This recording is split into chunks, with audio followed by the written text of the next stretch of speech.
This is a presentation of the short story The Boogeyman by Stephen King.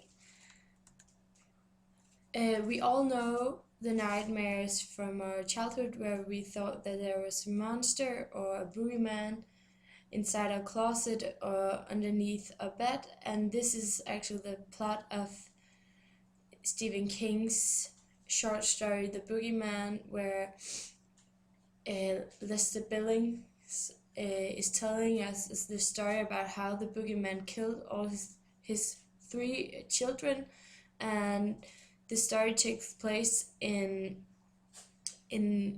Waterbury in Connecticut in the United States, and the main and that is the domestic setting, and the main setting takes place in Dr. Harper's office, the therapist who our main character visits to tell his story. He don't seek any pittiness or understanding. He just wants to tell his story to bury the guilt for the killing of his three children. The narration takes about 1 or 2 hours in real time, but the flashbacks in the story take about 1 to 2 years.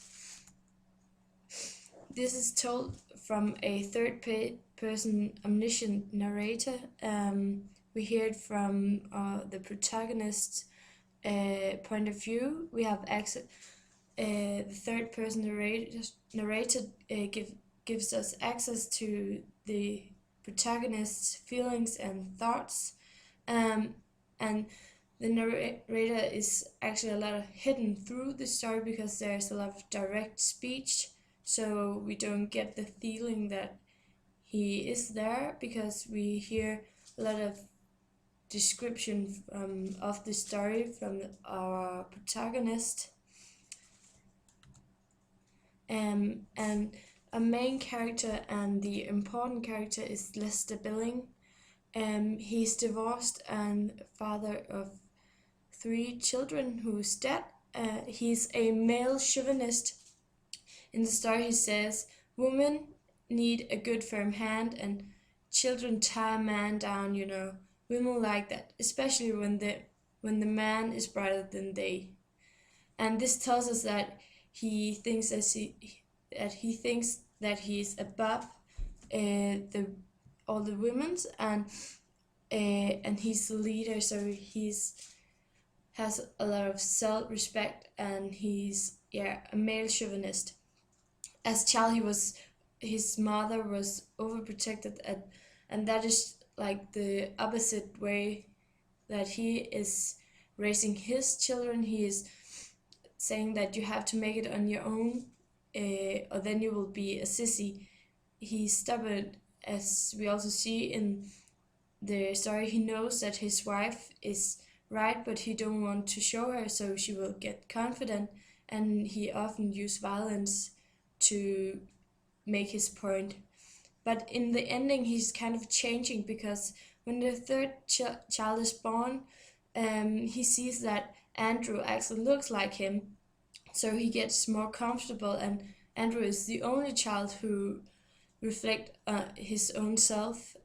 But at the end, his fear of the boogeyman takes over, and instead of the love for his children, so he let the boogeyman take Andrew instead of let the boogeyman take him. In the opening starts in a medias res, where we hear, I came to you because I want to tell your story. The man on Dr. Harper's couch was saying. And this we get directly into the story, and we know that there's something going on. And he also say in one of the first lines, I killed them all. All I did was kill my kids, one at a time, killed them all. And this get the reader's attention, so we want to read more, and through this line, Stephen King catches our attention. The ending is actually an open ending. We don't know who the boogeyman is. and we don't know really what his intention is with Mr. Billing. It's unpredictable, and Stephen King actually gives us the opportunity to create our own solution on who the boogeyman is and what he has done, if the boogeyman is real or not, because we hear all the flashbacks and the story through Lester Billings' words. So we hear his story, but there's two kind of theory you can believe in. One is that Lester Billings is a schizophrenia maybe, or just mad, and the other one is like that the boogeyman is real and there is a monster. It's up to us to kind of see this, and if you see it through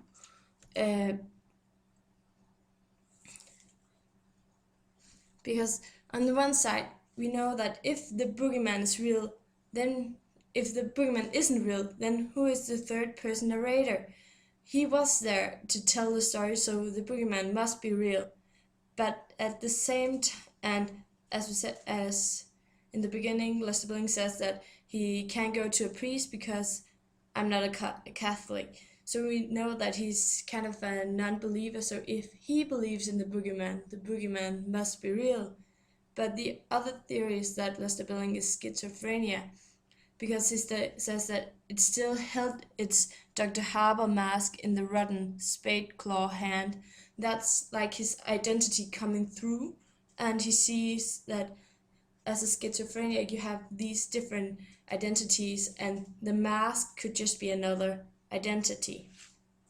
If we have to look this through the Freudian approach, the boogeyman reflects the stressful side of Mr. Billing, his monster.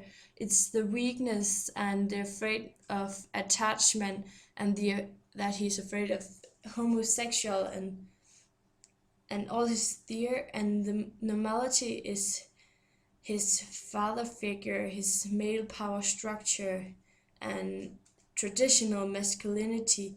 And also the monster reflects that he's violent, and that's what it actually represents. So you have this fight between normality and the monster. So we can think that he's a schizophrenia. If we have to see it through Todorov theory about the horror genre, this is actually the fantastic because we have the lack of acceptance in the supernatural world. The reader could actually believe that Lester Billing is a schizophrenic because we hesitate in the ending of it, because you can say that he's a schizophrenia, but you can also say that there is a boogeyman, because there's no solution to the story. You have to make it up your own or think about what it is. And still, Lester Billing accepts the supernatural explanation that something is not right, and there's no rational explaining to say what actually happened. And at least if we have to look through the Stephen King's 3 horror agents, we actually see all 3 in this story. The terror is when the children is shouting and you hear this kind of all these noises from the boogeyman. And the horror is when we meet the boogeyman, we see the monster, we see the supernatural. And the gross out is when he describes his death, the death of the 3 children. So we hear how it is. And if I have to say sure to another kind of story in the genre of horror, you could compare it to The Shining, because in The Shining we have the visible mad and psychopath, and still like the supernatural in Danish psychic and the haunting ghost. And yeah, if you reflect that Lester Billings is the boogeyman and is a schizophrenic, you have the it controlling it, and still in The Shining our main character is also controlled by the id and the madness in human. And you can actually say that there's no rational explanation in both of them, and there's an open ending. And you see it from our main character, who start out as a normal person and develops to a maybe psychopath, if you say that Lester Billing is a schizophrenia. But Stephen King actually throw the balls to the reader to say what he thinks that happened, if we think that he's a schizophrenia, or if we believe in the ghost and the supernatural. It's up to us to say what is real and what is not real, what is right and what is not right. There's on both sides, you can say, if you can find arguments for the one theory and you can find arguments for the other theory. So he likes gives us the ball to say what do we think about it, and how do we believe in the boogeyman, or do we just believe that he's a schizophrenia?